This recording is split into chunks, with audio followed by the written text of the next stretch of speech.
এরে কই বোন দেখছো ভাইয়ের প্রতি দরদ দেহ একের ভাইরে খুঁজে নিয়ে বাড়ি ঘর চলে আইছে এরে কই ভাই বোন এমনি লয়ে নাই সুরজ ভাই দাদা নাকি এরপরে লইছে।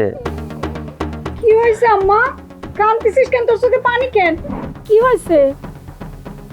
ভাইয়ের জন্য কাঁদতেছিস? আচ্ছা বাদ, যা হওয়ার তো হয়েই গেছে। আম্মা আমি কি একবারও কইছি আমি ওর জন্য কাঁদতেছি? তাহলে কিসের জন্য কাঁদতেছিস? আমার তো সর্বনাশ হয়ে গেছে গো আম্মা। সুরজ ভাই আমার গো বাড়ির তো অপমান করে বাইরে করে দিয়েছে। আর তুই কি করছিস? সুরজ তোর অপমান করে বাইর করে দিতে কিসের জন্য? তো অপমান করবো না, তোমরা গেন্দুরে পচা মাছ খাওয়া রাস্তার মধ্যে হালাই রাখছো, এরপরে যে লেকচারে গিয়ে গেন্দম পাকাইছো, এর লেগে তো অপমান করছি। এই শয়তানের ঘরে শয়তান, তুই মনে হয় কিছু করস নাই? হ্যাঁ আব্বা, আমি আপনার জামাই গো বাড়িতে গেছিলাম, আপনার জামাই বাড়িতে আছে কি না এটা দেখার জন্য। যাইয়ে দেই এই কুত্তার বাচ্চা সুরজ ভাই তারা আমার নামে বিচার দিতেছে। তুমি অন্য মিশা কথা কই আমারে তুমি বউবাজ বানাইবার, আমি চুপ হয়ে থাকুন?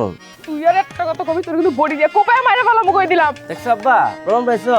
এই হলো বোনের প্রতি বাইরের ভালোবাসার নমুনা। দেহাদের কিছু নাই, আমার কিছু কর নাই, তোরা যা পারস কর।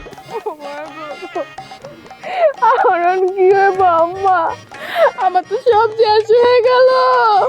আমি